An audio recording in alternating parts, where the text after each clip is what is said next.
नमस्कार मेरे प्यारे दर्शकों। मैं हूं प्रवीण और आप सुन रहे हैं हॉरर कहानी। दोस्तों, कहानी को शुरू करने से पहले एक छोटी सी गुजारिश है। अगर आपको ये कहानी पसंद आती है तो एक कमेंट जरूर करें। आपकी प्रतिक्रिया हमारे लिए बहुत मायने रखती है। और हाँ, चैनल को सब्सक्राइब करना न भूलें ताकि ऐसी ही कहानियां आप तक लगातार पहुंचती रहें। तो चलिए अब बिना किसी देरी के कहानी को शुरू करते हैं। क्या आप जल्दी से जल्दी अमीर बनना चाहते हो? क्या आप चाहते हो कि आपके पास जो भी मुसीबत हो वह किसी और के पास चली जाए और किसी और की खुशी आपके पास खींची आ जाए? आप जो भी काम करना चाहें वह सफलतापूर्वक हो जाए। क्या आपकी यह ख्वाहिश नहीं है? अगर आपकी यह सारी ख्वाहिशें हैं तो यह कहानी आपके लिए है। निर्वेद पाटणकर, फेमस आई सर्जन। ऐसा कहा जाता है कि निर्वेद जब भी ऑपरेशन करता है वह हमेशा सक्सेसफुल ही होता है। कोई केस अगर निर्वेद के पास जाता है तो वह ठीक होना पक्का है। निर्वेद के जीवन में सब कुछ बराबर चल रहा था, लेकिन पिछले एक हफ्ते से उसके साथ कुछ अलग हो रहा था। अस्पताल के लोग देख रहे थे कि निर्वेद का चेहरा एकदम फीका हो गया था और उसकी आंखों के नीचे काले धब्बे हो गए थे। उसकी आंखें गहराई तक धंस गई थीं। ऐसा लगता था जैसे कि निर्वेद कई दिनों से सोया ना हो। आज एक ऑपरेशन करने के लिए निर्वेद हॉस्पिटल में आया था और लोग उसे देखकर हैरान हो गए थे। निर्वेद पिछले एक हफ्ते से हॉस्पिटल नहीं आ रहा था, लेकिन आज का केस बहुत जरूरी था क्योंकि एक छोटे बच्चे का ऑपरेशन करना था, इसलिए उसे खास जोर देकर बुलाया गया था। निर्वेद हॉस्पिटल में ऐसे चल रहा था जैसे कि वह किसी से छुपाकर चल रहा हो और बार बार सबके चेहरे की तरफ देख रहा हो। लोगों को लग रहा था कि निर्वेद के साथ कुछ गलत हो रहा है, लेकिन निर्वेद को ऐसा लग रहा था जैसे कि सब लोग उसे देखकर भयानक चेहरा बनाकर हंस रहे हैं। सब लोग उसका मजाक उड़ा रहे हैं और उसे देखकर एक दूसरे से बातें कर रहे हैं। जब वह ऑपरेशन थिएटर में पहुंचा तब भी वह काफी डरा हुआ था। उस बच्चे को अंदर सुलाकर एनेस्थीसिया दे दिया गया था और निर्वेद ने जैसे ही ऑपरेशन थिएटर के अंदर प्रवेश किया, उसे लगा जैसे कि वह बच्चा उसे देखकर मुस्कुरा रहा हो। लेकिन वह बच्चा उसे देखकर क्यों मुस्कुराएगा, जबकि उसे तो डरा हुआ होना चाहिए था। निर्वेद ने ऑपरेशन शुरू किया। जैसे ही उसने स्केलपेल से आंख पर चीरा लगाया, उसकी आंखों के सामने उस बच्चे की आंखें पूरी तरह से काली दिखाई दी। निर्वेद को कुछ समझ नहीं आया कि अचानक वह आंख पूरी तरह से काली कैसे हो गई, लेकिन तभी उसे आंख के अंदर एक चेहरा दिखाई देने लगा। उसे एक औरत का चेहरा दिखाई दे रहा था जो काफी भयानक था और वह उसे देखकर हंस रही थी। यह देखकर निर्वेद के हाथ कांपने लगे और वह बीच ऑपरेशन में ही बेहोश होकर नीचे गिर गया। कुछ देर बाद जब उसने अपनी आंखें खोली तो वह अस्पताल के ही एक कमरे में अकेला लेटा हुआ था। उसने सिस्टर को आवाज दी, लेकिन कोई जवाब नहीं आया, इसलिए वह खुद ही उठकर बाहर आ गया। उसने जब अपने कपड़ों की तरफ देखा तो उसके कपड़े उन मरीजों के जैसे थे जिनका ऑपरेशन होता था। उसने तो सर्जन के कपड़े पहने थे, फिर उसने मरीजों के कपड़े कब पहन लिए उसे पता ही नहीं चला। उसने देखा तो पूरा हॉस्पिटल पूरी तरह से खाली था। वहां पर कोई भी नहीं था। हेलो, कोई है यहाँ पर? सब लोग कहाँ चले गए? निर्वेद आवाज लगाते हुए अस्पताल में चलने लगा, लेकिन वहां पर उसके अलावा और कोई भी मौजूद नहीं था। पूरा का पूरा हॉस्पिटल खाली था। तभी उसे लगा कि कोई जल्दी से एक कमरे के अंदर घुस गया। वह इतनी तेजी से अंदर गया था कि निर्वेद ने ठीक से देखा तक नहीं कि वह कौन था। हेलो, एक्सक्यूज मी, क्या मुझे बता सकते हैं कि यहाँ पर क्या हो रहा है? आवाज लगाते हुए निर्वेद उस कमरे के अंदर घुस गया तो उसने देखा कि कमरे के कोने में एक औरत खड़ी है जिसने सर्जन के कपड़े पहने हुए थे। वह औरत दीवार की तरफ अपना चेहरा करके खड़ी थी और निर्वेद की तरफ उसकी पीठ थी। एक्सक्यूज मी डॉक्टर, यहाँ पर क्या हो रहा है? क्या हॉस्पिटल को खाली कराया गया है? अगर ऐसा ही है तो आप यहाँ क्या कर रही हो? निर्वेद लगातार उस औरत से सवाल पूछे जा रहा था, लेकिन औरत कोई जवाब नहीं दे रही थी। यहां तक कि उसने पीछे पलटकर देखा तक नहीं। जब उसे कोई जवाब नहीं मिला तो निर्वेद उस औरत के पास गया और उसके कंधे पर हाथ रखते हुए पूछा, डॉक्टर, यहां पर क्या हो रहा है? क्या आप मुझे बताएंगी? पहले तो उस औरत ने कुछ नहीं किया, फिर अचानक उसकी गर्दन पूरी तरह से पीछे की तरफ घूम गई। निर्वेद ने देखा कि औरत का चेहरा पूरी तरह से काला था और उसकी आंखें नहीं थीं। वहां पर दो काले गड्ढे थे जिनके अंदर से लाल रंग का खून बाहर निकल रहा था। Oh no! औरत का चेहरा देखकर निर्वेद पूरी तरह से डर गया। इससे पहले कि वह वहां से भाग पाता या कुछ और कर पाता, उसका पूरा शरीर हवा में उठने लगा। वह अपने आप ही ऑपरेशन टेबल पर लेट गया। उसने अपने हाथ पैर हिलाने की कोशिश की, लेकिन उसका शरीर हिल नहीं पा रहा था, जैसे कि उसे एनेस्थीसिया दे दिया गया हो। कोई मेरी मदद करो, मुझे बचाओ, निर्वेद जोर जोर से चिल्लाने लगा। लेकिन उस अस्पताल में उसकी आवाज सुनने वाला कोई भी नहीं था। उसने देखा कि वह भयानक औरत उसकी तरफ आ रही है और उसके हाथ में स्केलपेल था।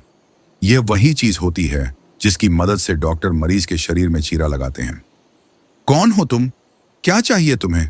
मुझे जाने दो। निर्वेद उस औरत से लगातार खुद को छोड़ने के लिए कह रहा था, लेकिन वह औरत कुछ भी नहीं कह रही थी। वह बस अजीब सी मुस्कान लिए उसकी तरफ आ रही थी। तभी उस औरत ने अपना एक हाथ ऊपर किया, जिसमें वही स्केलपेल था, और उसने उसे निर्वेद की आंख के अंदर घुसा दिया। निर्वेद तेज दर्द के साथ चीखने लगा, लेकिन औरत वहीं नहीं रुकी। उसने उसे इतनी जोर से खींचा कि निर्वेद की आंख उसके साथ बाहर आ गई। उसके बाद उसने लगातार निर्वेद के शरीर पर उसी स्केलपेल से वार किया और निर्वेद बस चिल्ला रहा था। वह अपने हाथ पैर नहीं हिला पा रहा था। उसे इतना दर्द हो रहा था कि वह मौत की भीख मांगने लगा, लेकिन औरत सिर्फ उसे देखकर वही अजीब सी मुस्कान दे रही थी। नहीं, निर्वेद चिल्लाकर उठकर बैठ गया। उसने अपने शरीर को हाथ से टटोला और अपनी आंखों पर भी हाथ फेरा। वह बिल्कुल सही सलामत था। उसकी आंख सही सलामत थी, लेकिन उसे वह दर्द असलियत में महसूस हुआ था। वह कोई सपना नहीं था। Are you okay, doctor Patankar? Nirved की आवाज सुनकर एक नर्स भागती हुई वहां पर आई। निर्वेद कुछ देर हॉस्पिटल में बैठकर वापस अपने घर आ गया। निर्वेद मुंबई के एक अच्छे इलाके में अपने खुद के घर में रहता था। उसकी अभी तक शादी नहीं हुई थी, इसलिए वह अकेला ही रहता था। आज उसके साथ जो कुछ भी हुआ, यह पहली बार नहीं हो रहा था। यह सब पिछले एक हफ्ते से उसके साथ हो रहा था। वह जब भी सोता था, उसको ऐसे भयानक सपने आते थे जैसे कि उसकी मौत हो रही हो। उसे वह भयानक दर्द असलियत में महसूस होता था, लेकिन उठने पर वहां कुछ नहीं होता था। वह लगातार इन सपनों से परेशान था और उसके पास इससे बचने का कोई उपाय भी नहीं था। उसके माता पिता पुणे के नजदीक बारामती से करीब 12 किलोमीटर दूर अंजन गांव में रहते थे। अंजन गांव एक छोटा सा कस्बा था जहां उसका पूरा परिवार रहता था। उस बड़े से घर में निर्वेद के बड़े भाई आयुष और उसकी पत्नी सुरेखा रहते थे, जिनकी पिछले साल ही शादी हुई थी। उनके साथ निर्वेद के पिता केवलदास और मां सुलोचना रहते थे, और उनके पिता यानी कि निर्वेद के अजोबा दादा किशनदास रहते थे। निर्वेद उनको ये सारी बातें बताकर परेशान नहीं करना चाहता था, लेकिन अब उसके लिए ये सब कुछ सह पाना मुश्किल हो रहा था। वह भी घर के अंदर आया ही था कि उसका फोन बजने लगा। उसने देखा तो फोन उसकी बहन श्रावणी का था। 3 साल पहले श्रावणी की शादी मुंबई में ही एक बिजनेसमैन मनोज नगर से हुई थी। श्रावणी बहुत खुश थी। बस एक दिक्कत थी कि वह अभी भी निसंतान थी, लेकिन 2 महीने पहले ही उसे यह खुशखबरी मिली थी कि श्रावणी गर्भवती है। यह सुनकर पूरा परिवार खुश था। श्रावणी का नाम देखकर निर्वेद ने तुरंत फोन उठा लिया। नमस्ते दीदी, कैसे हो आप? निर्वेद ने अपनी आवाज में जोश लाने की कोशिश करते हुए कहा, क्योंकि वह नहीं चाहता था कि श्रावणी उसकी आवाज सुनकर यह जान सके कि वह कितना परेशान है।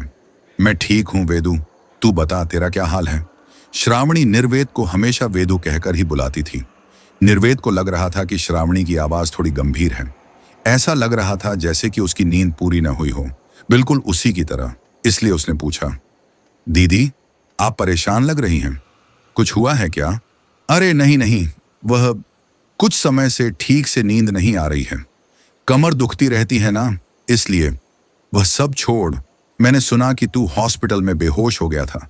चंचल ने मुझे बताया। तू अपनी तबीयत का ख्याल नहीं रखता है क्या?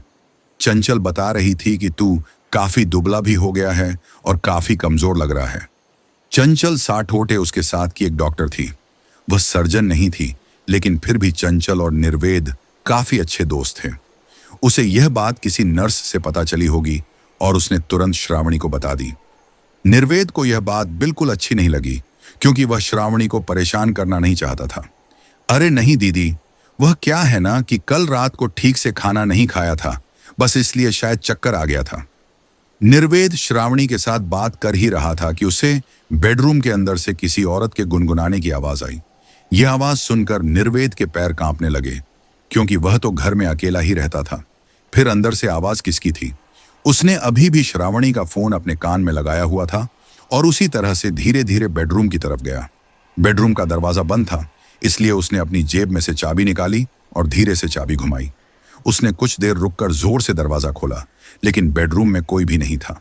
उसे समझ नहीं आया कि अभी तो अंदर से किसी की आवाज आ रही थी, लेकिन अब वहां कोई भी नहीं था। वह यह सोच ही रहा था कि फिर से उसे एक औरत के गुनगुनाने की आवाज किचन से आई। वेदू, तू बात क्यों नहीं कर रहा? निर्वेद का पूरा शरीर पसीने से गीला हो गया था। उसने किसी तरह खुद को संभाला और कहा, कुछ नहीं दीदी, मैं अभी अभी बाहर से आया हूं ना, इसलिए जूते वगैरह उतार रहा था। जीजा जी कैसे हैं? काफी समय से उनसे बात नहीं हुई है। हाँ, वह ठीक है, अभी 2 दिन से बाहर गए हुए हैं। कुछ देर बात करने के बाद निर्वेद ने फोन बंद कर दिया, लेकिन इस दौरान उसे लगातार उस औरत की आवाज आ रही थी और जब भी वह उस जगह पर जाता वहां कोई भी नहीं मिलता था। आज दिन भर उसे औरत की आवाज सुनाई दी और रात को सोते समय भी उसे ऐसा ही लगता था, जैसे कि कोई औरत पूरे घर में गाना गाते हुए टहल रही हो। आज रात भी वह ठीक से सो नहीं पाया। जब भी उसे नींद लगती तो उसे लगता जैसे कि वही औरत उसके शरीर में चाकू मार रही हो। वह जब भी सोने की कोशिश करता उसे वही औरत अलग अलग तरीकों से टॉर्चर करती थी। कभी वह उसे चाकू मारती तो कभी उसे जिंदा जला देती। कभी कभी तो वह औरत निर्वेद के शरीर पर खौलता हुआ पानी डाल देती थी। निर्वेद को सपने में भी वैसे ही दर्द होता जैसे कि उसके साथ सच में यह सब कुछ हो रहा हो और वह चिल्लाते हुए उठ जाता था। उठने के बाद उसके शरीर में कुछ नहीं होता था, लेकिन उसे घर में किसी की मौजूदगी का एहसास होता था। ऐसे ही एक दिन चंचल निर्वेद से मिलने के लिए आई, क्योंकि काफी समय से वह दिखा नहीं था और चंचल को उसकी चिंता हो रही थी। उसने डोरबेल बजाई और कुछ देर बाद दरवाजा अपने आप खुल गया। उसने अंदर झांक कर देखा तो दरवाजे के पास कोई भी नहीं खड़ा था, जो काफी अजीब था। डॉ पाटणकर, निर्वेद, कहां पर हैं आप? चंचल जैसे ही घर के अंदर आई उसे तेज बदबू का एहसास हुआ। पूरा घर गंदगी से भरा हुआ था। चारों तरफ मैले कपड़े और जूते बर्तन रखे हुए थे और ऐसा लग रहा था जैसे काफी दिनों से यहां पर सफाई न हुई हो। यह काफी अजीब बात थी, क्योंकि निर्वेद सफाई पसंद इंसान था। उसे हर चीज साफ सुथरी चाहिए होती थी, लेकिन घर की हालत काफी अलग थी। निर्वेद, सर, मैं चंचल हूं, आपसे मिलने के लिए आई थी। आपकी तबीयत खराब है क्या? चंचल, तुम यहां क्या कर रही हो? चंचल को निर्वेद की आवाज बेडरूम से सुनाई दी। आवाज काफी पतली मालूम हो रही थी। ऐसा लग रहा था जैसे डॉक्टर निर्वेद काफी समय से बीमार थे। चंचल बेडरूम के अंदर गई तो वहां के हालात तो बाहर से भी ज्यादा खराब थे। चारों तरफ कागज के टुकड़े फैले हुए थे। ऐसा लग रहा था जैसे कि निर्वेद कुछ लिखने की कोशिश कर रहा था, लेकिन बार बार उसे फाड़ कर फेंक रहा था। घर में कपड़े इधर उधर बिखरे पड़े थे और घर का सामान ऐसा पड़ा हुआ था जैसे कि यहां कोई रहता ही ना हो। चंचल ने देखा तो निर्वेद बिस्तर में लेटा हुआ था और वह खाली आंखों से उसे ही देख रहा था। उसकी ऐसी हालत देखकर चंचल जल्दी से उसके पास गई और उसने निर्वेद के सिर पर हाथ रखते हुए कहा, सर, आपको बुखार तो नहीं है? फिर आपकी हालत इतनी खराब क्यों हो गई है? आप रुको, मैं आपके लिए कुछ बनाकर लाती हूं।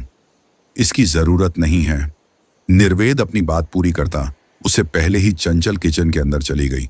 उसने देखा कि किचन में इधर उधर खाना रखा हुआ था और उसमें से कुछ में तो कीड़े तक पड़ गए थे।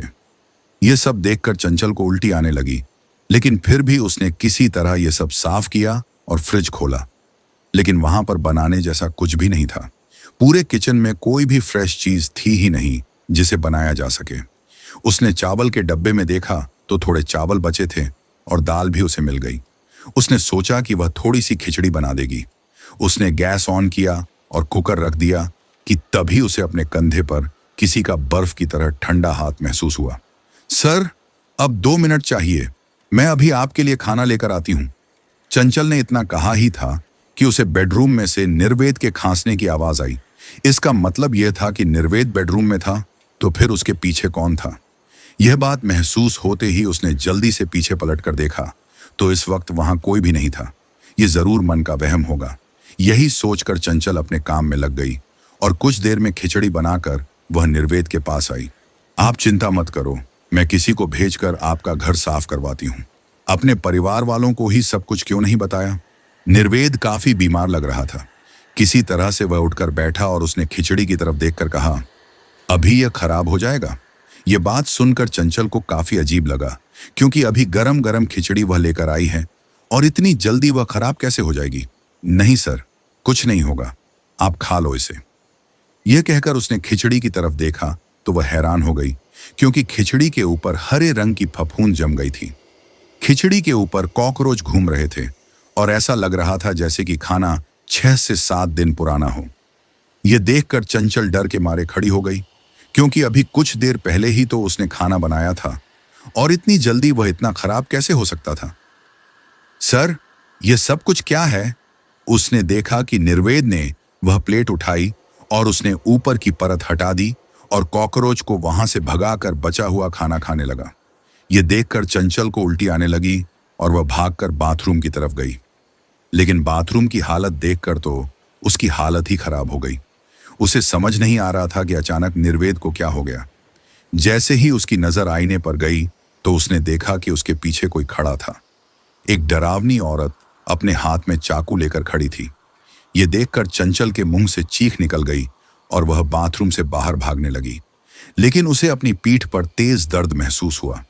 उसने देखा तो उसी डरावनी औरत ने उसकी पीठ में चाकू मार दिया। चिंता मत करो, यह तुम सपना देख रही हो और कुछ ही देर में जब तुम जाओगी तो सब कुछ ठीक हो जाएगा। निर्वेद आराम से बैठकर वह खराब हो चुकी खिचड़ी खा रहा था, जबकि उसकी आंखों के सामने वह औरत चंचल के ऊपर चाकू से वार कर रही थी। चंचल चिल्लाते हुए वहीं मारी गई और उसके शरीर से खून निकलकर पूरे फर्श में फैलने लगा। निर्वेद ने उस खिचड़ी को खत्म किया और आराम से सो गया, क्योंकि उसे लग रहा था कि जब वह जागेगा तब सब ठीक हो जाएगा। लेकिन जब वह 1 घंटे के बाद जगा तब उसकी आंखों के सामने अभी भी चंचल की डेड बॉडी पड़ी हुई थी। चंचल, तुम अभी तक जिंदा नहीं हुई? मैं तो जिंदा हो जाता हूं। वह भागते हुए चंचल के पास गया, लेकिन तभी जमीन के नीचे से एक भयानक हाथ बाहर आया और उसके आंखों के सामने चंचल की डेड बॉडी को वह जमीन के अंदर खींच कर ले गया। निर्वेद के लिए यह सब कुछ भयानक था और अब वह यह ज्यादा नहीं सह सकता था। वह तुरंत अपने कपड़े समेटने लगा, क्योंकि अब उसने सोच लिया था कि वह श्रावणी के घर जाएगा। दूसरी तरफ श्रावणी अपनी परेशानियों में कैद थी, क्योंकि मनोज काम के सिलसिले में हमेशा बाहर रहता था और इस दौरान श्रावणी गर्भवती होने के बाद भी अकेली रहती थी। उसका घर 3री मंजिल पर था और वहां उसे काफी अकेलापन महसूस होता था। लेकिन पिछले कुछ दिनों से उसे बिल्कुल भी अकेलापन महसूस नहीं हो रहा था, क्योंकि उसे हमेशा कोई अपने आसपास दिखाई देता था, लेकिन सिर्फ परछाई के रूप में। एक परछाई हमेशा उसके आसपास रहती थी। ये सब कुछ पिछले 10 दिनों से हो रहा था। 10 दिन पहले अचानक मनोज का कारोबार घाटे में जाने लगा। अब तक सब कुछ ठीक ठाक, उसका बिजनेस तरक्की कर रहा था, लेकिन अचानक सब कुछ खत्म होने लगा। मनोज को हमेशा बाहर रहना पड़ता था और इस वजह से श्रावणी घर में अकेली रहती थी। उस दिन पहली बार उसे वह परछाई दिखाई दी। मनोज बिजनेस के काम से झारखंड गए हुए थे और उस दिन श्रावणी रात में अकेली सो रही थी। उसे किसी औरत के गुनगुनाने की आवाज सुनाई दी। वह नींद में थी, लेकिन फिर भी ऐसा लग रहा था जैसे कि वह जाग रही हो और उसे वह आवाज सुनाई दे रही थी। तभी उसे एक काली परछाई दीवार के पास दिखाई दी। वह परछाई धीरे धीरे उसके नजदीक आई। श्रावणी ने देखा कि उस परछाई के हाथ में तलवार जैसा कुछ था। वह कुछ समझ पाती उसके पहले ही उस परछाई ने वह तलवार श्रावणी के पेट में घुसा दी। श्रावणी चिल्लाकर उठ गई और उसने देखा तो वहां ऐसा कुछ भी नहीं था। यह सिर्फ उसका एक डरावना सपना था। श्रावणी ने देखा तो रात के 3 बज रहे थे और उसे प्यास भी लगने लगी थी। वह हमेशा सोते समय एक बोतल भरकर अपने पास रखती थी, ताकि अगर उसे रात में प्यास लगे तो उसे बाहर न जाना पड़े। लेकिन हैरानी की बात थी कि वह बोतल इस वक्त खाली थी, जबकि उसने सोते समय उसे भरकर अपने पास रखा था। प्यास ज्यादा लगने की वजह से श्रावणी उठकर किचन में गई। उसने जैसे ही फ्रिज का दरवाजा खोला तो उसके मुंह से चीख निकल गई, क्योंकि फ्रिज के अंदर एक नवजात बच्चे का शव था। उसने अपनी आंखें जोर से बंद कर लीं और पीछे हट गई। कुछ देर बाद जब डरते हुए आंखें खोलकर देखा तो अब वहां कुछ भी नहीं था। उसे लग रहा था कि वह नवजात बच्चे का शव है, लेकिन वह सिर्फ आधा तरबूज था। डर के मारे उसके माथे पर पसीने की बूंदें आ गई थीं, जिन्हें उसने किसी तरह पोंछा और पानी पीकर वापस सोने चली गई। बड़ी मुश्किल से उसे नींद आई और उसकी नींद एक छोटे बच्चे के रोने की आवाज से खुली। एक छोटा सा बच्चा लगातार रोए जा रहा था और उसकी आवाज श्रावणी को अपने कानों में चुभती हुई महसूस हो रही थी। दूसरे दिन जब मनोज वापस आया तब श्रावणी ने ये सारी बातें उसे बताईं, लेकिन मनोज उसकी बात पर भरोसा नहीं कर रहा था। उसका कहना था कि यह सब इसलिए हो रहा है क्योंकि वह प्रेग्नेंट है और इन दिनों उसकी हालत खराब हो रखी है। श्रावणी ने उसे बहुत समझाया, लेकिन मनोज उसकी बात नहीं माना। तुम्हारे चले जाने के बाद मैं बहुत अकेली हो जाती हूँ। तुम्हें समझ नहीं आ रहा है, लेकिन मुझे बहुत डर लगता है। मनोज, मैं प्रेग्नेंट हूँ और ऐसे में मुझे किसी के साथ की जरूरत है। तुम चिंता मत करो, मैं किसी नर्स को कह दूंगा कि वह तुम्हारे पास आ जाए। मनोज को उसकी चिंता थी, लेकिन काम करना भी जरूरी था और कुछ महीने बाद श्रावणी की डिलीवरी होने वाली थी। ऐसे में वह कोई रिस्क नहीं ले सकता था। आगे जाकर वह पैसे श्रावणी और बच्चों पर ही तो खर्च करने वाला था। इसलिए उसने श्रावणी को समझाया और श्रावणी भी न चाहते हुए उसकी बात मान गई। दूसरे दिन वापस मनोज को उत्तराखंड जाना था। सच बात तो यह थी कि वह जाना नहीं चाहता था, लेकिन श्रावणी ने भी उसे जाने के लिए कहा, इसलिए वह चला गया। जाते वक्त उसने बताया कि उसने एक नर्स से बात कर ली है और जब तक वह नहीं आता तब तक वह यहां आकर उसके साथ रहेगी। मनोज को उसकी बहुत चिंता है। यह जानकर श्रावणी काफी खुश हुई। मनोज ने साथ में यह भी बताया कि ट्रेन में वह उससे बात नहीं कर पाएगा क्योंकि टॉवर न होने की वजह से बात करने में बहुत परेशानी होती है।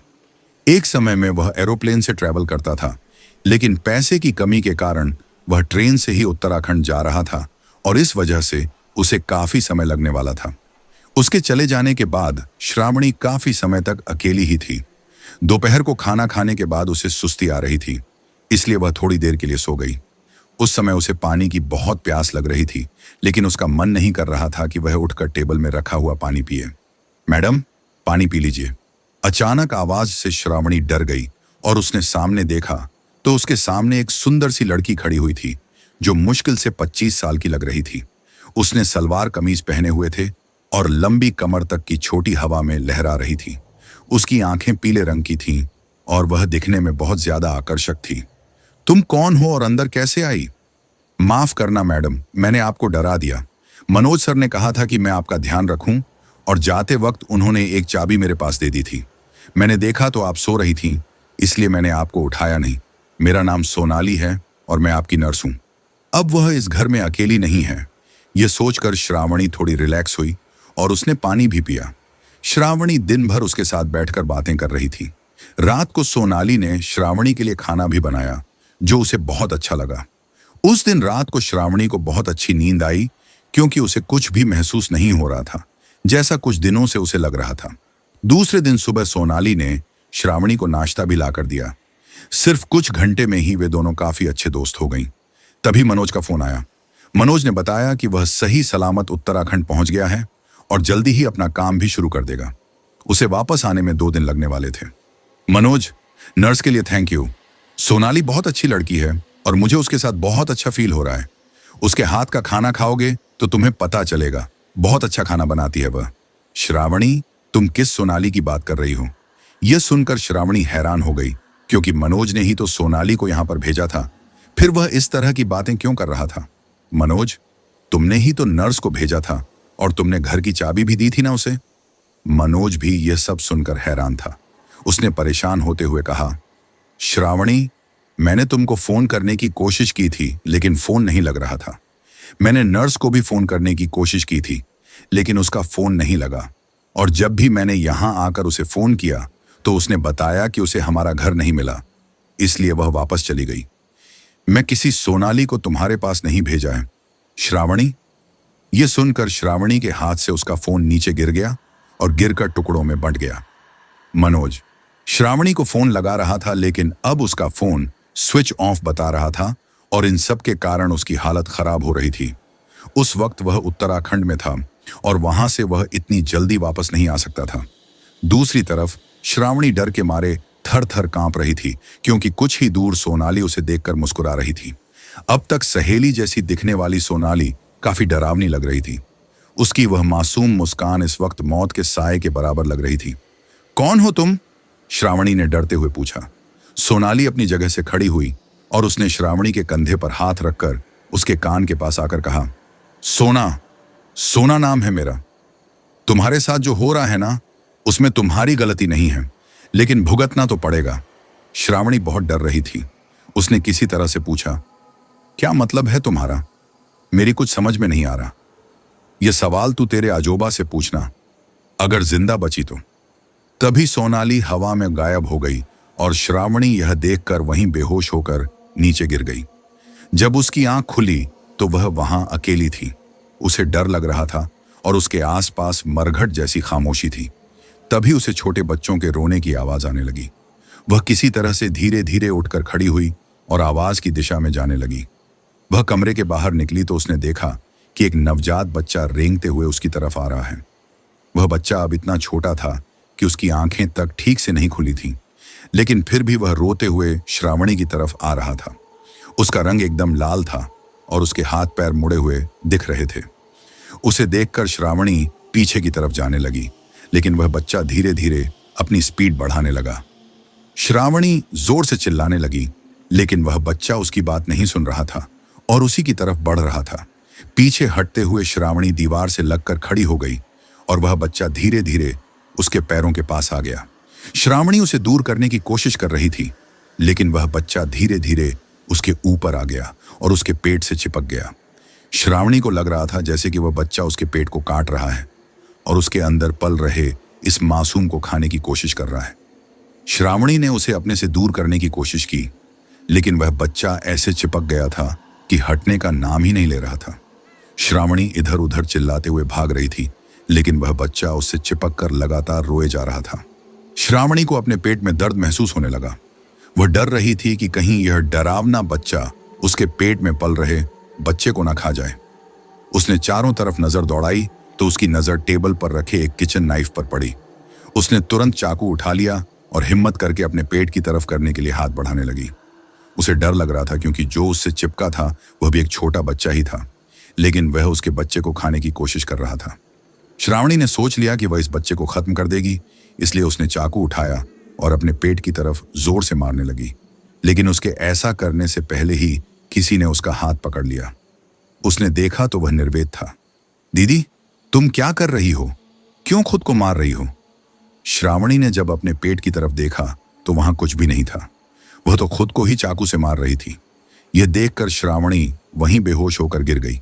जब उसकी आंख खुली तो वह बिस्तर पर लेटी हुई थी और निर्वेद उसके पास बैठा था, जो काफी चिंतित दिख रहा था। निर्वेद ने बताया कि वह घर से निकलकर यहीं आ रहा था। तभी मनोज का फोन आया। मनोज ने उसे जल्दी से घर पहुंचने के लिए कहा, क्योंकि वहां कुछ गलत हो रहा था। जब निर्वेद घर पहुंचा तो दरवाजा बंद था, लेकिन बाहर तक उसे श्रावणी की चीख सुनाई दे रही थी।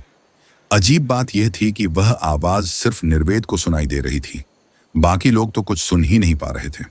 यहां तक कि लोग उसके पास से गुजर भी रहे थे, लेकिन किसी ने कुछ नहीं सुना। निर्वेद ने घंटी बजाई, मगर किसी ने दरवाजा नहीं खोला, इसलिए उसने अपने पास रखी एक्स्ट्रा चाबी से दरवाजा खोला। अंदर जाकर उसने देखा कि श्रावणी खुद को चाकू से मार रही थी।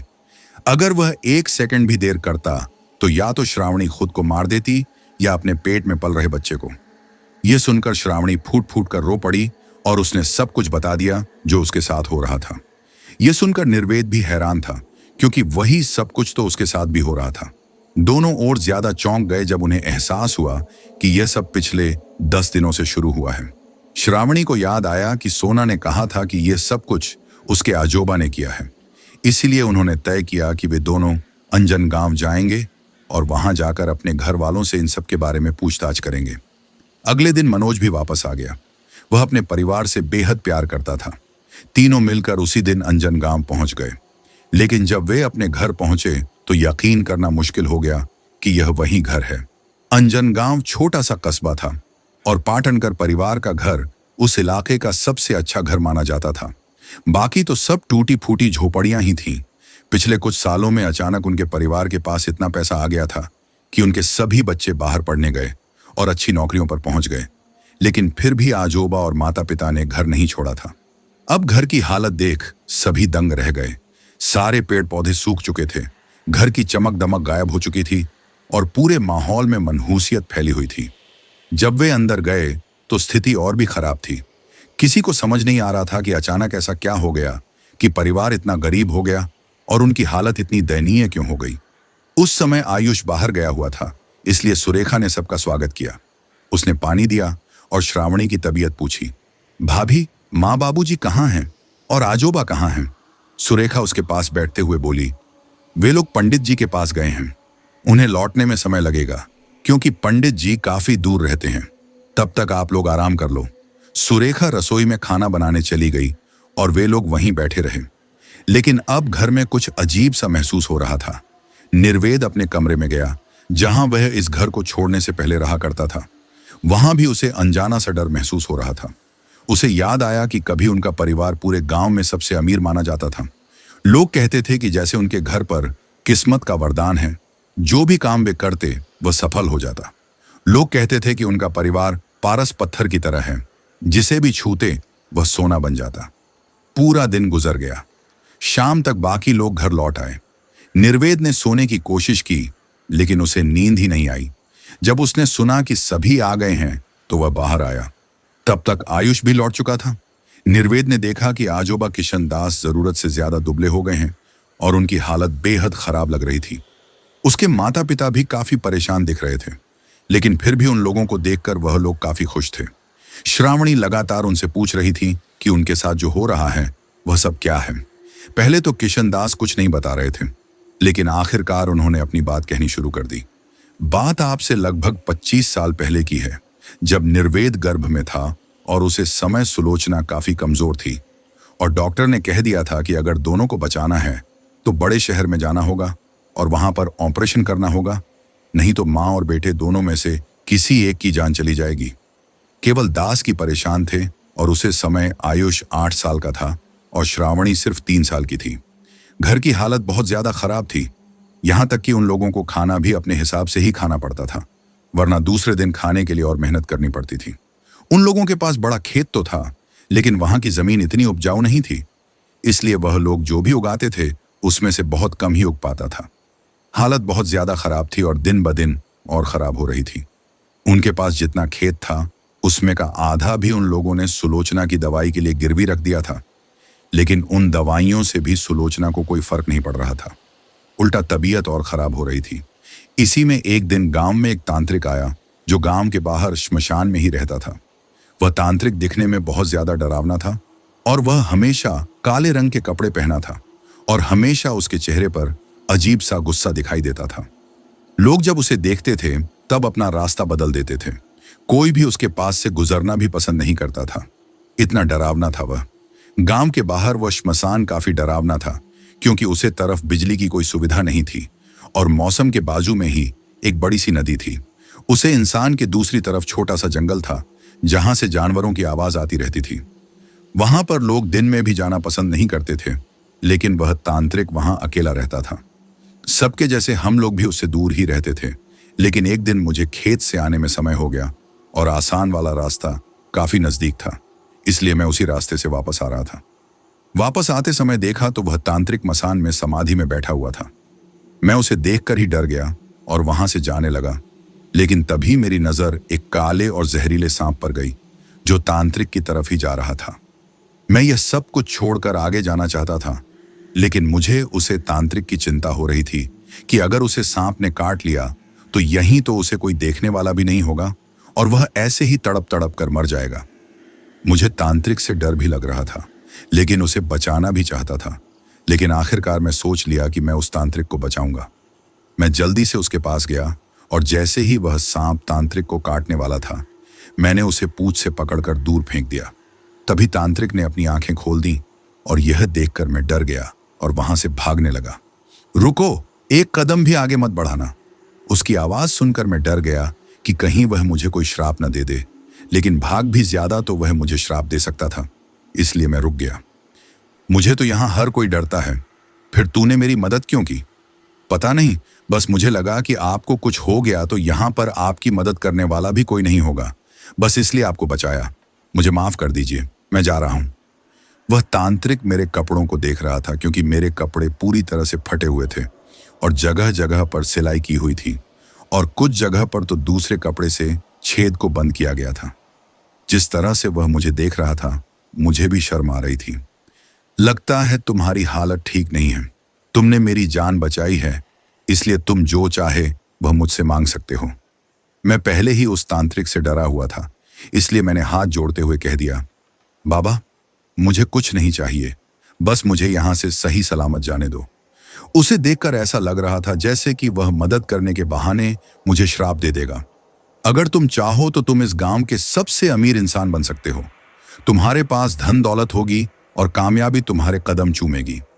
मैंने तो सोच लिया था कि वहां से निकल जाऊंगा, लेकिन यह बात सुनकर मैं खुद को रोक नहीं पाया और तांत्रिक से कह बैठा, क्या सच में आप हमारी मदद कर सकते हो? मेरे पास इतनी शक्तियां हैं कि मैं जो चाहूं वह कर सकता हूं। क्या तुम अमीर बनना चाहते हो? यह सुनकर मैं तुरंत उसके पैरों के पास आकर बैठ गया और हाथ जोड़कर विनती करने लगा कि वह मेरी मदद करे, और साथ में अपनी सारी परेशानी भी बताई। सारी बातें सुनने के बाद वह तांत्रिक कुछ देर अपनी आंखें बंद किए रहा और फिर खोलकर मेरी तरफ देखकर कहा, तुम्हें सब कुछ मिलेगा, लेकिन इसके लिए तुम्हें कोई ऐसी महिला ढूंढनी होगी जो दिल की बहुत अच्छी हो और ईश्वर में आस्था रखती हो। अगर उसके आगे पीछे कोई नहीं रहा तो ज्यादा अच्छा है। जब तुम्हें ऐसी कोई महिला मिल जाए जिनकी उम्र मुश्किल से 20 से 40 के बीच में हो, तब मुझे यहां वापस आकर मिलना। लेकिन बाबा, इसमें किसी महिला की क्या जरूरत है? यह तुम्हें जानने की जरूरत नहीं है। अगर तुम अमीर बनना चाहते हो तो ऐसी एक महिला को ढूंढो और फिर मुझे उसके बारे में बताओ, फिर मैं तुम्हें कहूंगा कि तुम्हें क्या करना है। उस समय हमारी हालत इतनी खराब थी कि हालात से बाहर निकालने के लिए मैं कुछ भी करने को तैयार था। इसलिए मैंने उनकी बात मानी और वापस घर आ गया। मैं सब जगह ऐसी महिला को ढूंढने लगा, लेकिन मुझे इस गांव में ऐसी कोई महिला नहीं मिली। तभी मुझे पता चला कि अंजन गांव सूरजी के पास एक गणपति मंदिर है। वहां पर एक साध्वी आई है। मुझे उसके बारे में पता करना था, इसलिए मैं मंदिर में भी गया और उनसे मिला। तो मुझे पता चला कि वह महिला एक विधवा है और उसकी एक 6 साल की बेटी है। उस महिला का नाम सुंदरी था और उसके जीवन में उसकी बेटी के अलावा और कोई नहीं था, और वह हमेशा दिन रात पूजा पाठ किया करती थी।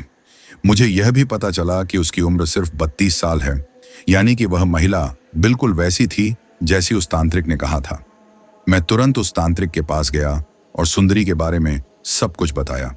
सारी बात सुनने के बाद तांत्रिक ने मुझसे ऐसी बात कही जो सुनकर मैं हैरान हो गया। तुम्हें वह महिला किसी तरह से मेरे पास लानी होगी। उसी की बलि देकर हम तुम्हारी यह मानी हालत ठीक कर सकते हैं। बलि की बात सुनकर मैं डर गया और तुरंत कह दिया कि मुझे यह सब कुछ नहीं करना होगा, लेकिन तांत्रिक ने बताया कि उसी से सब कुछ ठीक होगा और मेरे पास इतना धन आएगा कि मेरा पूरा परिवार इस पूरे गांव में अमीर हो जाएगा। मेरे पास इतना पैसा आएगा कि मेरे पूरे परिवार को कमाने की भी जरूरत नहीं पड़ेगी, और यह सिर्फ पैसा ही नहीं होगा, हमारे घर की चीजें भी सोना बन जाएंगी। उसकी यह सारी बातें सुनकर मेरे मन में लालच आ गया और मैं सोच लिया कि मुझे कुछ भी करके उसकी बलि देनी होगी, और इसके लिए मुझे उसे कुछ भी करके यहां लाना होगा। पर मैं उसे लाऊंगा कैसे? मैंने पूरा एक दिन यह सब सोचने में लगाया। फिर मैं वापस उसके मंदिर में गया और अपने साथ आयुष को भी लेकर गया था। मैंने आयुष को सुंदरी की लड़की के साथ खेलने के लिए भेजा। सुंदरी से हाथ जोड़कर कहा, मेरी बहू यानी कि आयुष की मां की हालत बहुत ज्यादा खराब है, एक बार आप आ जाओ तो। काका, आपसे कोई गलत फहमी हुई है। मैं कोई डॉक्टर नहीं हूं और मेरे पास कोई शक्तियां नहीं हैं। मैं तो सिर्फ ईश्वर की भक्त हूं। मुझे कुछ भी करके उसे लाना था, इसलिए मैं विनती की कि वह घर पर आकर एक बार पूजा पाठ करें। उसने बहुत मन किया, लेकिन मैंने उसकी बात नहीं सुनी और उस बार बार विनती करता रहा, इसलिए वह मान गई। उसने अपनी बेटी को मंदिर के पुजारी के घर में रख दिया और दूसरे दिन आने का बोलकर मेरे साथ गांव के लिए निकल गई। मैं उसे दूसरे रास्ते से ले गया जहां वह श्मशान था। मैं आयुष को आगे भेज दिया और सुंदरी को बताया कि आप 2 मिनट रुकी, मैं आता हूं। वह जगह देखकर सुंदरी डरी हुई लग रही थी, लेकिन उसने मेरी बात मान ली। मैं जानता था कि इस समय वहां पर कोई नहीं होगा, इसलिए मैंने उसके सर पर डंडा मारा जिससे वह बेहोश हो गई, और फिर मैं उसे श्मशान में लेकर चला गया। तांत्रिक ने पहले से ही पूरी तैयारी कर रखी थी। उसने सुंदरी को एक चटाई पर लेटाया और उसके सामने हवन कुंड जलाया। वह काफी समय तक पूजा करता रहा। फिर उसने एक बड़ा सा नारियल उठाया और उसे सुंदरी के शरीर पर घुमाया। फिर उसने अपनी पास रखी हुई एक बड़ी सी तलवार निकाली और उसने तलवार से सुंदरी का पूरा पेट चीर दिया। सुंदरी बेहोश थी, पर दर्द से वह उठ गई और जोर जोर से चिल्लाने लगी। वैसे तो उस जगह पर कोई नहीं आता था, पर मैंने उसका मुंह बंद कर दिया और तांत्रिक ने फिर से 2 बार तलवार से उसके पेट में वार किया। फिर सुंदरी की मौत हो गई। उसके बाद तांत्रिक ने नारियल के छिलके निकाले और एक छोटे से इंजेक्शन से सुंदरी का खून नारियल के अंदर डाला। उसके बाद उसने और पूजा की और फिर सुंदरी के शरीर को वहां के एक पीपल के पेड़ के नीचे गाड़ दिया।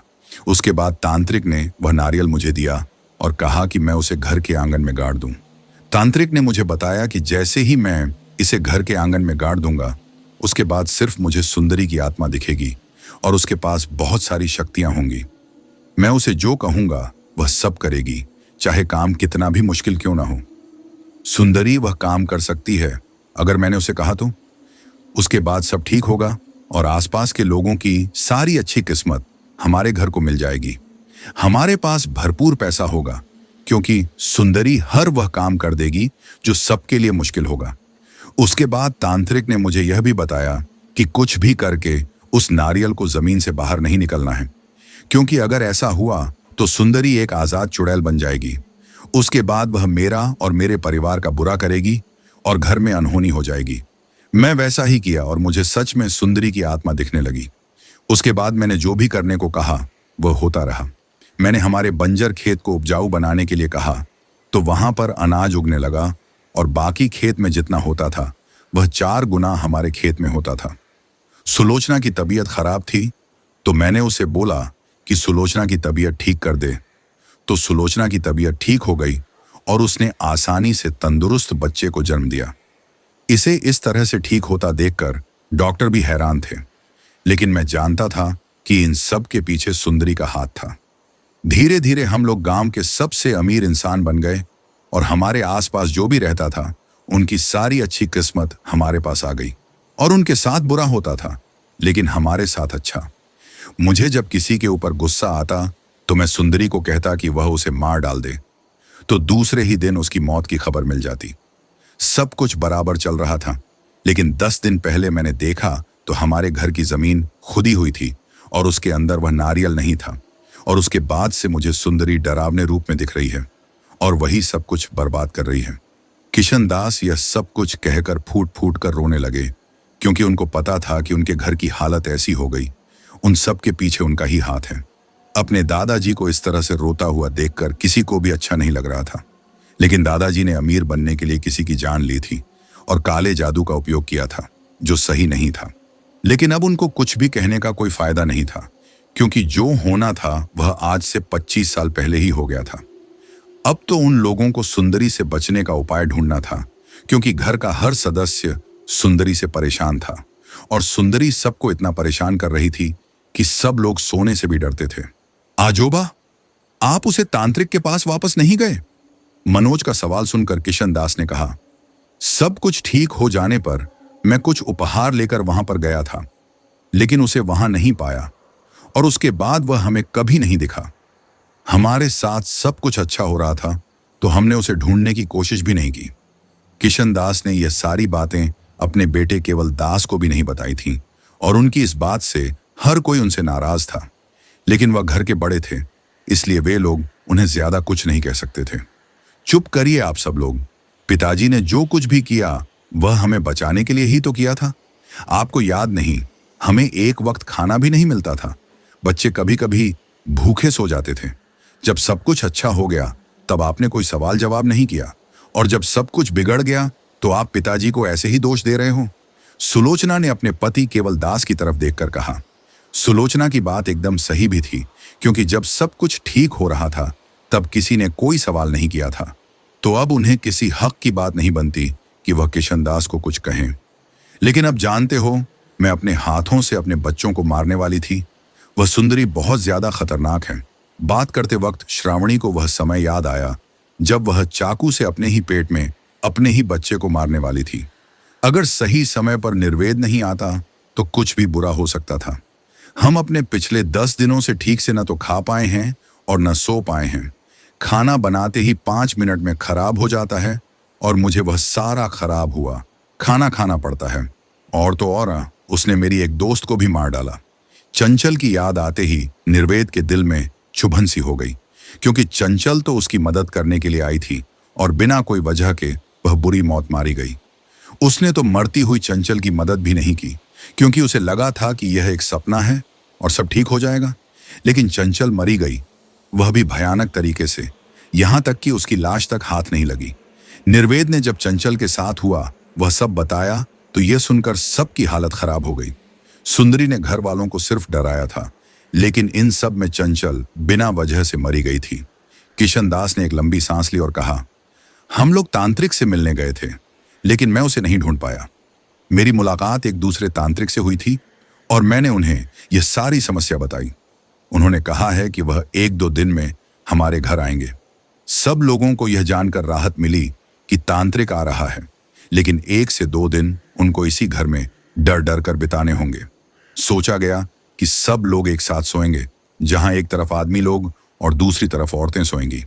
रात में सब लोग खाना खाकर बीच के बड़े हॉल में सो गए। श्रावणी आराम से सो रही थी कि उसके कानों में छोटे से बच्चों के रोने की आवाज आने लगी। उसकी नींद खुल गई, लेकिन अब वह इस आवाज को पहचान चुकी थी, इसलिए उसने अपने कान बंद कर लिए। लेकिन जितना वह अपना कान बंद कर रही थी, आवाज उतनी ही तेज आती रही। एक समय पर तो ऐसा लग रहा था जैसे कि उसके कानों से खून निकलने लग जाएगा।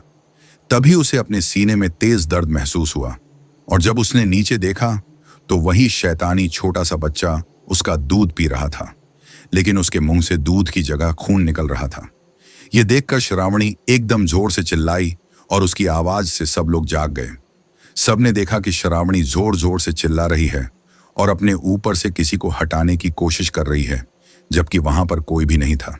मनोज ने श्रावणी को संभाला और किसी तरह से उसे वापस सुलाया, लेकिन अब किसी की भी हिम्मत नहीं हो रही थी सोने की। जैसे तैसे वह लोग सोने की कोशिश करने लगे, लेकिन आधी रात को किसी ने किशन दास के कंधे में हाथ रखकर उसे उठाया। किशन दास ने अपनी आंखें खोली और सामने देखा तो वहां पर सुंदरी अपने इंसानी रूप में खड़ी थी। किशन दास काका, आपने बताया था कि आपकी बहू की तबीयत खराब है। चलिए, मैं उसकी तबीयत ठीक कर देती हूँ। उसके पेट में दर्द है ना, मैं उसे ठीक कर देती।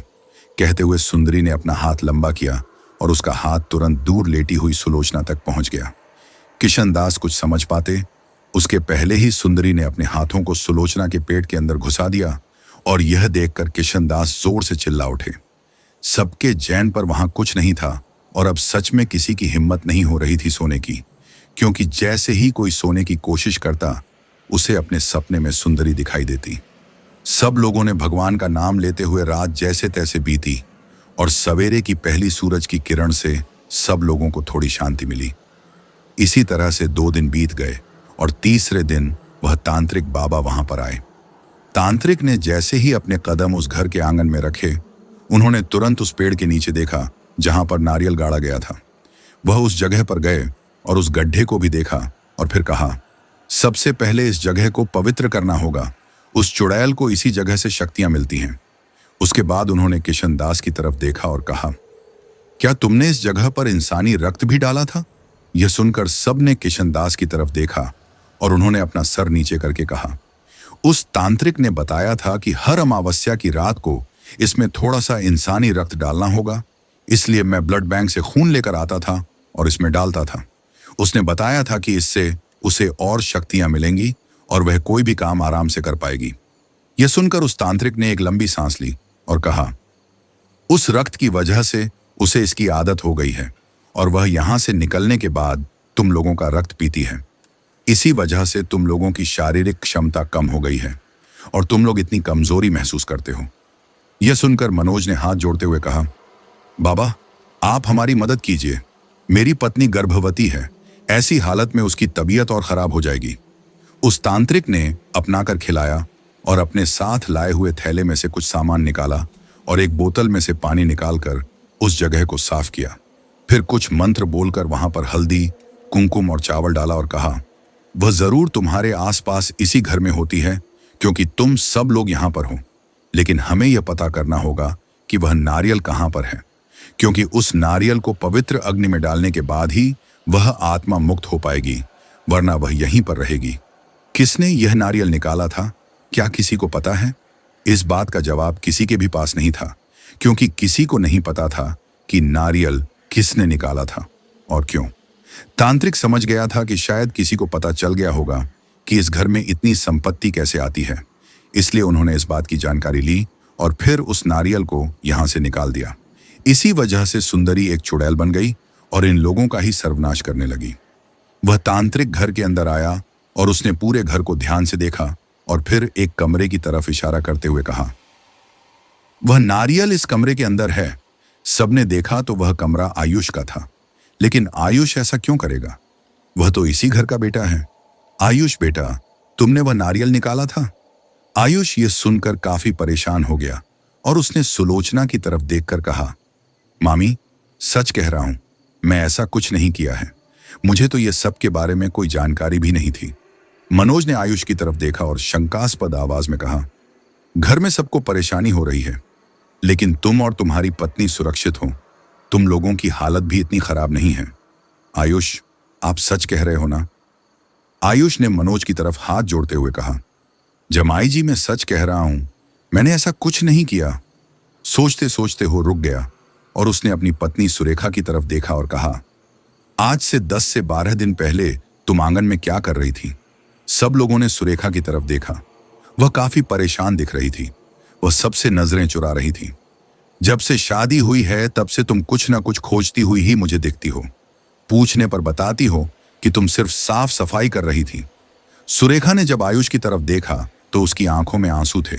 आयुष पढ़ लिख कर गांव में ही रह गया था, क्योंकि उसने खेती की ही पढ़ाई की थी। इसलिए वह अपने खेत को बेहतर बनाना चाहता था। और जब वह कॉलेज में था उस समय उसकी मुलाकात सुरेखा से हुई थी। उन दोनों को कब एक दूसरे से प्यार हो गया, उन्हें पता ही नहीं चला। सुरेखा ने यही बताया था कि वह अनाथ है।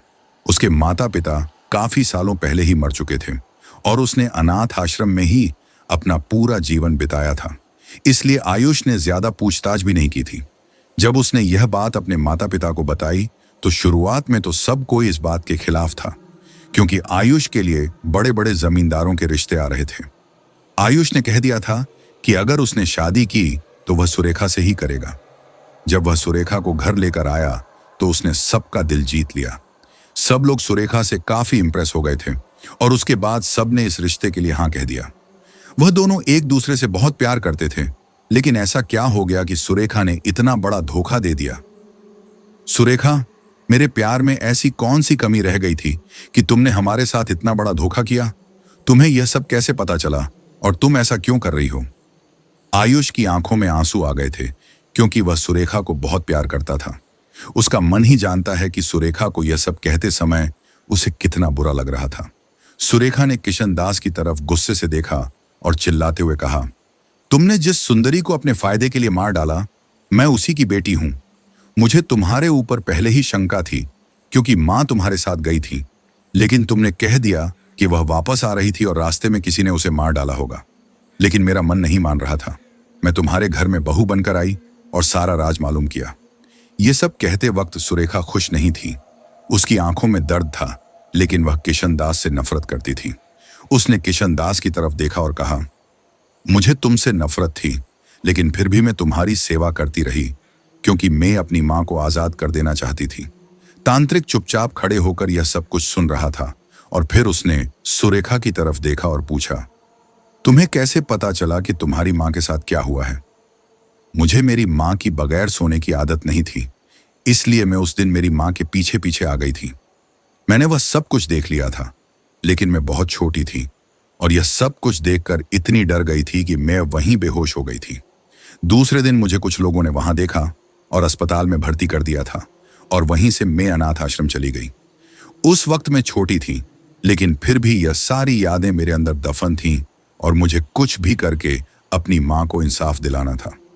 तांत्रिक सुरेखा की बात को समझ रहा था, इसलिए उसने सुरेखा को समझाने के तरीके से कहा, तुम्हारी मां के साथ जो कुछ भी हुआ वह गलत हुआ था, लेकिन तुम अपनी मां को आजाद करके उसे और तकलीफ दे रही हो। अगर तुम्हें अपनी मां को मुक्त करना था तो उसे नारियल को पवित्र अग्नि में डाल देना चाहिए था। उससे तुम्हारी मां की आत्मा मुक्त हो जाती, लेकिन तुमने उस नारियल को फोड़ दिया, उसके बंधन तोड़ दिए। इस वजह से तुम्हारी मां एक चुड़ैल बन गई है। उसे हर अमावस्या मनुष्य का रक्त दिया जाता था, इसलिए अब उसे रक्त की आदत हो गई है और वह सबके रक्त को थोड़ा थोड़ा पी रही है। जब वह इस परिवार के हर सदस्य को खत्म कर देगी, फिर वहां से बाहर निकलेगी और धीरे धीरे लोगों को मारकर उनका रक्त पीने लगेगी। क्या सच में तुम अपनी मां के साथ यही करना चाहती थी? तांत्रिक की यह सारी बातें सुनकर सुरेखा परेशान हो गई, क्योंकि वह सच में अपनी मां को सिर्फ मुक्त करना चाहती थी।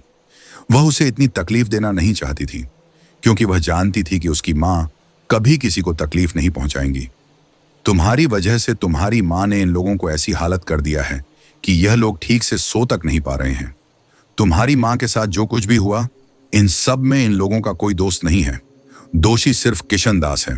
तांत्रिक की बातें सुनकर किशन दास ने तुरंत अपने हाथ जोड़कर सुरेखा के पास घुटनों में बैठते हुए कहा, बेटी, मैंने बहुत बड़ी गलती कर दी। मुझे उस तांत्रिक की बातों में नहीं आना चाहिए था। तुम जो चाहोगी मैं वह पश्चाताप करने के लिए तैयार हूं। बस तुम अपनी मां को मुक्त कर दो। हमें बता दीजिए कि वह नारियल कहाँ है।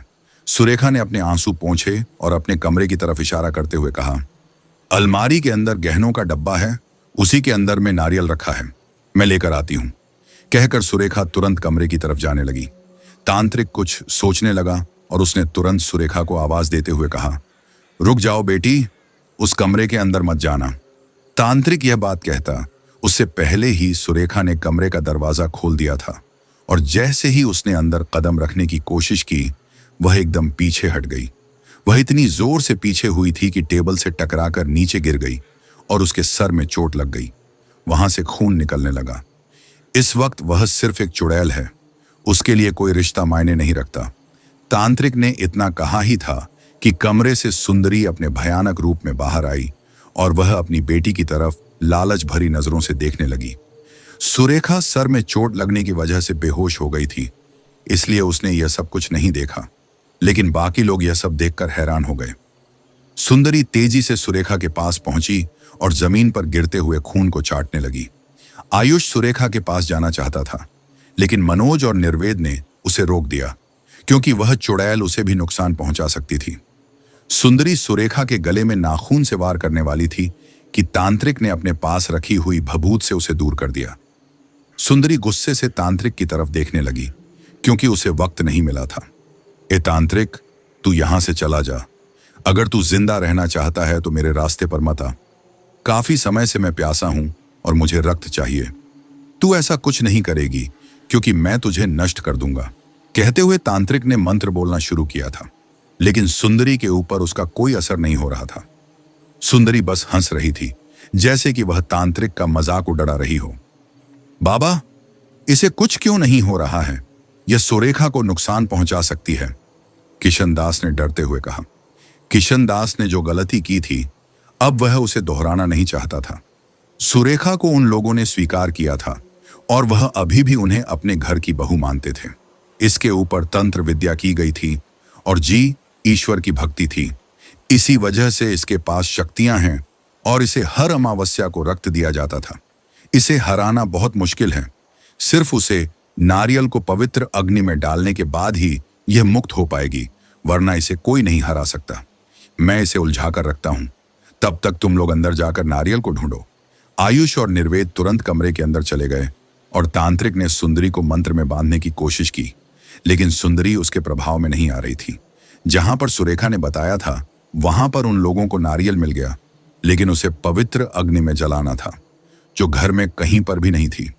तुम लोग नारियल लेकर बाहर जाओ, मैं इसे रोकने का प्रयत्न करता हूं, तांत्रिक ने उन लोगों की तरफ देखकर कहा, और यह उसकी सबसे बड़ी गलती निकली। जैसे ही तांत्रिक का ध्यान सुंदरी के ऊपर से हटा, सुंदरी ने तुरंत अपने तेज नाखून से तांत्रिक की गर्दन उसके धड़ से अलग कर दी। यह सब देखकर घर में सब लोग चिल्लाने लगे और निर्वेद ने तुरंत आयुष का हाथ पकड़ा और कहा, भैया जल्दी चलो, हमें इस पवित्र अग्नि में डालना होगा। वह दोनों भाई तुरंत नारियल को लेकर घर के बाहर भागे, लेकिन सुंदरी उन्हें वहां से जाने नहीं देना चाहती थी, इसलिए वह तुरंत उन लोगों की तरफ झपटी। सुंदरी लोगों के पास पहुंच पाती उससे पहले ही किशन दास ने तांत्रिक के झूले में से एक रुद्राक्ष की माला निकाली और सुंदरी के सामने आकर खड़ा हो गया। पिताजी, वह आपको और नुकसान पहुंचा सकती है, किशन दास ने अपने बेटे केवल दास की तरफ देखकर कहा। अगर मैं मर भी जाता हूं तो यह मेरा ही पाप का पश्चाताप होगा। मैंने ही इसे ऐसा बनाया है और यह मुझे ही मार डालेगी तो कुछ बुरा नहीं होगा। मैं बस यह कहना चाहता हूं कि तुम लोग सुरेखा से बैर न रखो, वह बस यहां अपनी मां के लिए ही आई थी। सुंदरी जैसे ही उनके नजदीक पहुंची, किशनदास ने उसे रोकने की कोशिश की, जो वह ज्यादा देर तक नहीं कर पाए, और सुंदरी ने किशनदास के 2 टुकड़े कर दिए। किशनदास वहीं पर तड़पता हुआ मर गया, लेकिन मरते समय उसके चेहरे पर दर्द से ज्यादा संतोष के भाव दिखाई दे रहे थे। दूसरी तरफ निर्वेद और आयुष नारियल को लेकर वहां से आगे निकल चुके थे, लेकिन उनको समझ नहीं आ रहा था कि वह पवित्र अग्नि को कहां पर ढूंढे। मंदिर वहां से बहुत ज्यादा दूरी पर था और उनको समझ नहीं आ रहा था कि उन्हें कहां से जाना चाहिए कि तभी उनको सुंदरी की आवाज सुनाई दी, जो चिल्लाते हुए उनके पीछे आ रही थी। वह दोनों भाई तेजी से आगे भागने लगे और उन लोगों को ऐसे पागलों की तरह भागते हुए देखकर सब लोग उनका मजाक उड़ा रहे थे। सच बात यह थी कि कोई भी सुंदरी को नहीं देख पा रहा था, इसलिए उनको लग रहा था कि दोनों भाई पागल हो गए हैं। सुंदरी को अपने पीछे आते हुए देखकर दोनों भाई आगे भागने लगे और धीरे धीरे वे लोग श्मशान के पास पहुंच गए, जहां पर यह सारी विद्या हुई थी। उन्होंने देखा कि श्मशान के अंदर कुछ लोग जमा हैं और एक चिता जल रही है। भैया, चिता तो आप सबसे पवित्र होती है, क्योंकि वह शरीर और आत्मा को एक दूसरे से मुक्त कर देती है। निर्वेद की बात सुनकर आयुष ने अपना सर हिलाया और वह जल्दी से चिता के पास पहुंचा। अरे भैया, ये क्या कर रहे हो? लोगों ने उन्हें नारियल चिता में डालने से रोका। निर्वेद और आयुष ने उन लोगों को समझाने की कोशिश की, लेकिन वे लोग समझ नहीं रहे थे। तभी सुंदरी वहां पर आ गई। वह समझ गई थी कि वे लोग क्या करने की सोच रहे हैं, इसलिए वह इतनी तेजी से आ रही थी कि बीच में खड़े हुए लोग उसकी वजह से दूर जाकर गिर रहे थे। यह सब कुछ देखकर लोग बहुत ज्यादा डर गए और वहां से भागने लगे। लोगों को लग रहा था कि यहां पर कोई आत्मा जाग गई है और सब लोग अपनी जान बचाकर भाग रहे थे। और यह निर्वेद और आयुष के लिए और भी अच्छा था, क्योंकि अब उन्हें रोकने वाला वहां कोई नहीं था। सब लोग अपनी जान की फिक्र में थे। आयुष ने अपने हाथ जोड़े और कहा, आपके साथ जो कुछ भी हुआ वह नहीं होना चाहिए था, परंतु मैं आपकी बेटी का पति हूं और मैं आपको इस संसार से मुक्त करता हूं। सुंदरी वहां तक आती है, उससे पहले ही आयुष ने नारियल को जलती हुई चिता में डाल दिया, और जैसे ही वह नारियल जलने लगा, सुंदरी का शरीर भी जलने लगा और वह जोर जोर से चिल्लाने लगी। कुछ ही देर में वह पहले वाली सुंदरी में बदल गई और वहां से मुक्त होकर आसमान में चली गई। उन लोगों को समझ आ गया था कि अब से उन्हें जो भी करना है वह अपनी मेहनत से करना होगा। किशनदास की मृतदेह को सबसे छुपाया गया और उनका अंतिम संस्कार किया गया। उनकी आखिरी इच्छा के अनुसार किसी ने भी सुरेखा को गलत नहीं समझा और उसे अपना लिया। सुरेखा को अपनी गलती का पछतावा था और उसे खुशी भी थी कि उसे अपना लिया गया है। सुरेखा ने अपनी अधूरी जानकारी से अपनी मां को चुड़ैल में बदल दिया था और उन्होंने सबका जीना हराम कर दिया था। हम अगर आगे बढ़ना चाहते हैं तो हमें अपनी मेहनत और अपनों के आशीर्वाद पर भरोसा रखना चाहिए, न कि ऐसी चीजों को करना चाहिए जो दूसरों की जिंदगी बर्बाद कर दें। यह थी सुंदरी की डरावनी और दर्दनाक कहानी। लालच और गलत रास्ते पर चलकर इंसान न केवल अपनी बल्कि अपनों की जिंदगी भी बर्बाद कर देता है। अंत में हमें यही सीख मिलती है कि किसी भी सफलता का असली रास्ता मेहनत और अपनों का आशीर्वाद ही है, न कि तंत्र मंत्र या गलत ताकतों का सहारा। तो दोस्तों, ये थी आज की कहानी। आपको ये कहानी कैसी लगी कमेंट में जरूर बताइएगा। अगर कहानी अच्छी लगी हो तो चैनल को सब्सक्राइब कीजिए, वीडियो को लाइक और शेयर करना मत भूलिएगा। अगली बार फिर मिलेंगे एक नई और रहस्यमयी कहानी के साथ।